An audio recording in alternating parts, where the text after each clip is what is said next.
Hello students, இப்போ நம்ம இதில் பார்க்க போகிறது 7ஆம் வகுப்பு கணிதம் முதல் பருவம் ஃபஸ்ட்டு பாடம் பார்த்திங்கன்னா எண்ணிய இவற்றை முயல்க. புக்கில் நீங்கள் பார்த்தீங்கன்னா பேஜ் நம்பர் ஃபஸ்ட்டில் ஒரு கட்டத்தில் 5 கொஷின் கொடுத்துருப்பாங்க அவங்களுக்கு. அதில் ஃபஸ்ட் கொஷின் 5 கொஷினுமே ஆன்சர் பார்க்கலாம். ஃபஸ்ட்டு பாருங்கள் என்ன கொஷின் கொடுத்துக்குறாங்கன்னு. கீழ்காணும் முழுக்களை ஏறு வரிசையில் எழுதுக. இது வந்து ஏறு வரிசையில் எழுதணும். அப்போ ஏறு வரிசை எழுதுனா சின்ன நம்பர்லேருந்து பெரிய நம்பருக்கு நம்ம எழுதணும். அப்போ ஃபஸ்ட்டு வந்து மிகை முழுக்களும் குறை முழுக்கள் வந்து தனித்தனியாக எழுதலாம் நம்ம ஃபஸ்ட்டு. அதுக்கப்புறம் ஏறு வரிசைப்படுத்திட்டு அதுக்கப்புறம் டைரெக்டாக எழுதலாம். ஃபஸ்ட்டு வந்து மிகை முழுக்கள்னு எழுதிக்கோங்க. மிகை முழுக்கள். மிகை முழுக்கள்னால் ப்ளஸில் இருக்கிறதெல்லாம் வரும். ப்ளஸில் என்ன இருக்குது? 2. இது 0 வந்து மிகை முழுலையும் வராது, குறையிலையும் வராது, இது சென்டரில் வரும். அதனால அது விட்டுடுங்க. அதுக்கப்புறம் இது 2, 4 கழித்தலில் இருக்குது, அப்போ இது வராது, கூட்டல் 10, இது மிகை முழுக்கள். அதுக்கப்புறம் இது ஏறு வரிசையில் எழுதணும்னா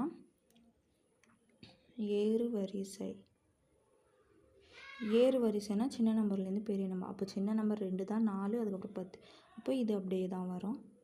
அதுக்கப்புறம் குறை முழுக்கள் எழுதலாம். குறை முழுக்கள்னால் கழித்தல் இருக்கிறது வரும். அப்போ கழித்தல் என்னென்ன கொடுத்துக்குறாங்கன்னு பாருங்கள்.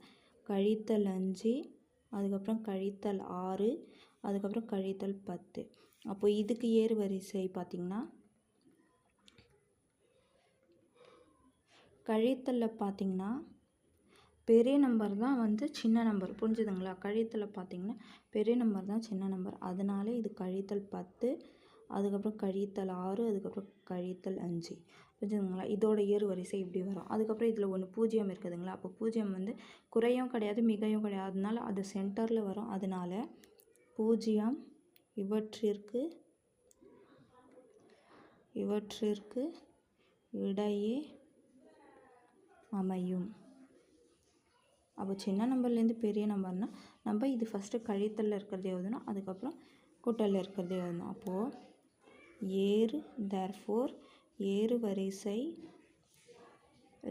கழித்தல் இருக்குது. கழித்தல் 10 லெஸ் தென் கழித்தல் 6 லெஸ் தென் கழித்தல் 5 லெஸ் தென் 0 வந்து சென்டரில் வரும். அதுக்கப்புறம் less than 2 less than 4 less than 10, புரிஞ்சுதுங்களா? அவ்வளோதான் இதுக்கு ஆன்சர். இந்த மாதிரி தான் எழுதணும். ஏறு வரிசைனா இந்த சிம்பிள் வரும், புரிஞ்சுதுங்களா? அவ்வளோதான் ஃபஸ்ட்டுக்கு ஆன்சர். அதுக்கப்புறம் 2வது கொஷினுக்கு ஆன்சர் பாருங்கள். கொஷின் என்ன கொடுத்துக்குறாங்க பாருங்கள். கழித்தல் 15 12 கழித்தல் 17 5 கழித்தல் 1 கழித்தல் 5 6 ஆகிய எண்களை எண்கோட்டில் குறிக்கப்பட்டால் இடதுபுறத்தில் குறிக்கப்பட்ட கடைசி இந்த நம்பருங்கள்லாம் நம்ம எண்கோட்டில் குறிக்கணும். அப்போது இடது பக்கம்னா இந்த சைடில் எது கடைசி எண்ணுன்னு கேட்குறாங்க. அவ்வாறுங்க ஃபஸ்ட்டு இதில் இருக்கிறது எல்லாமே குறிச்சினே வரலாம். இந்த நம்பர் எடுத்து அப்படியே எழுதுங்க பாருங்கள்.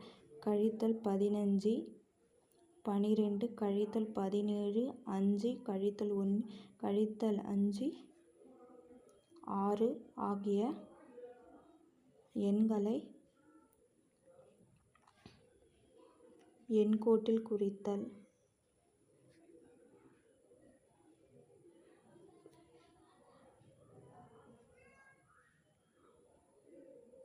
அப்போது பாருங்கள், ஃபஸ்ட்டு கழித்தல் 15னா எங்கே இருக்குது? இங்கே இருக்குதுங்களா? இது.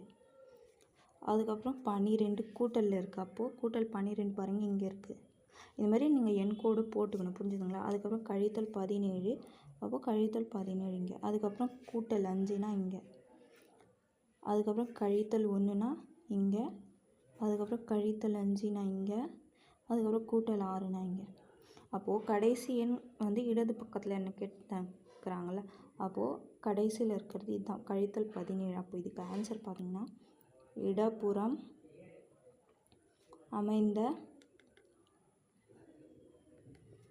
கடைசி எண் பார்த்திங்கன்னா கழித்தல் 17, புரிஞ்சுதுங்களா? அவ்வளோதான் 2வது ஆன்சர். அதுக்கப்புறம் 3வது கொஷின் பாருங்கள் என்ன கேட்டுக்கிறாங்க. கீழ்காணும் தொடரை பூர்த்தி செய்க. இந்த தொடர் வந்து நம்ம பூர்த்தி செய்யணும். இங்கே டேஷ் கொடுத்துக்குறாங்க, ஆனால் இங்கே கழித்தல் 40னா இங்கே கழித்தல் 10. அப்போது கழித்தல் 10 கழித்தல் 20 கழித்தல் 30 கழித்தல் 40, அப்போ இங்கே கழித்தல் 50, 10 10 போட்டுக்கிறாங்க. அப்போது கழித்தல் 50, அதுக்கப்புறம் கழித்தல் 40, இந்த டேஷில் வந்து கழித்தல் 30, இந்த டேஷில் கழித்தல் 20, இது கழித்தல் 10 அவங்களே குத்துட்டு இருக்காங்க. அதுக்கப்புறம் சென்டரில் 0. அதுக்கப்புறம் பாருங்கள் இங்கே 20 குத்துக்கிறாங்க. அப்போ இங்கே என்ன வரும் 10. இந்த டேஷில் 10, அதுக்கப்புறம் 20 அவங்களே குத்துட்டு இருக்காங்க. 30 குத்துட்டு இருக்காங்க.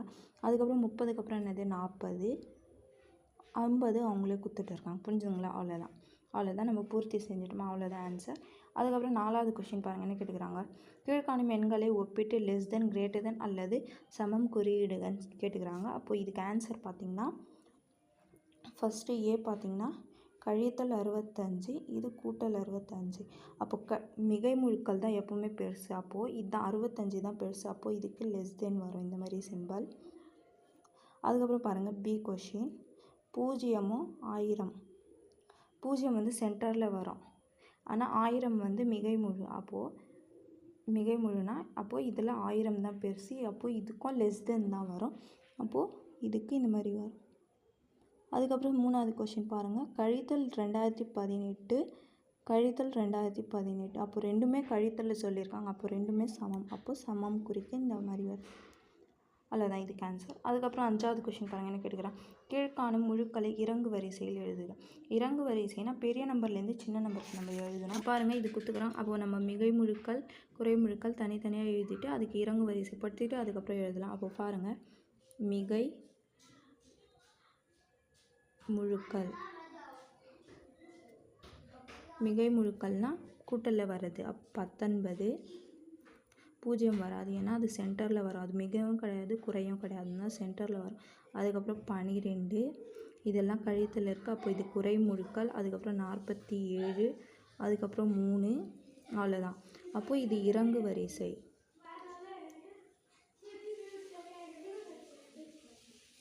இறங்கு வரிசைனா பெரிய நம்பர்லேருந்து சின்ன நம்பருக்கு எழுதணும். அப்போ இதில் ரொம்ப பெரிய நம்பர் எவ்வளோ 47. அப்போ ஃபஸ்ட்டு 47, அதுக்கப்புறம் 19, அதுக்கப்புறம் 12, அதுக்கப்புறம் 3, அவ்வளோதான். அதுக்கப்புறம் குறை முழுக்கள்.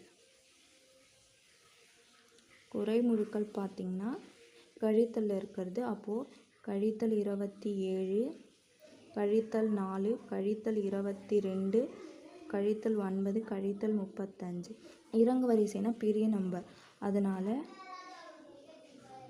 இறங்கு வரிசை. இறங்கு வரிசை கழித்தலில் பார்த்திங்கன்னா நம்பர் சின்னசாக இருந்துச்சுன்னா அதோட மதிப்பு வந்து பெரிய நம்பரோட விட அதிகமாக இருக்கும். அப்போது இறங்கு வரிசைனா சின்ன நம்பருங்கன்னா இதில் பெரிய மதிப்பை கொண்டிருக்கும்.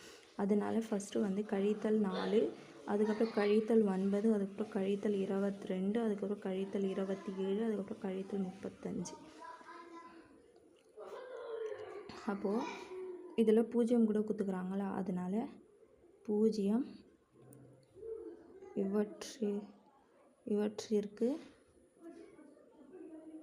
நடுவில் அமையும். அப்போது தர்ஃபோர் இறங்கு வரிசைனா பெரிய நம்பர்லேருந்து சின்ன நம்பருக்கு போகணும். பெரிய நம்பர் இங்கே இருக்குதுங்களா, அப்போது மிகை முழுக்கள் இதை எழுதிட்டு அதுக்கப்புறம் இது எழுதணும். 47, 19, 12, 3, சென்டரில் 0, அதுக்கப்புறம் கழித்தல் 4, கழித்தல் 9, கழித்தல் 22, கழித்தல் 27, கழித்தல் 35. புரிஞ்சுதுங்களா? அவ்வளோதான் இதுக்கு ஆன்சர். இது கிரேட்டர் தென் சிம்பிள் போடுங்க, இல்லைனா கமா போட்டு. இறங்கு வரிசை தான் எழுதிட்டாங்க, கமா போட்டுக்கோங்க. இல்லைனா அந்த சிம்பிள் போட்டிங்கன்னா அவ்வளோதான் இதுக்கு ஆன்சர். புரிஞ்சுதுங்களா? அவ்வளோதான். இவற்றை முயல்களை 5 கொஸ்டினுமே முடிஞ்சிச்சு.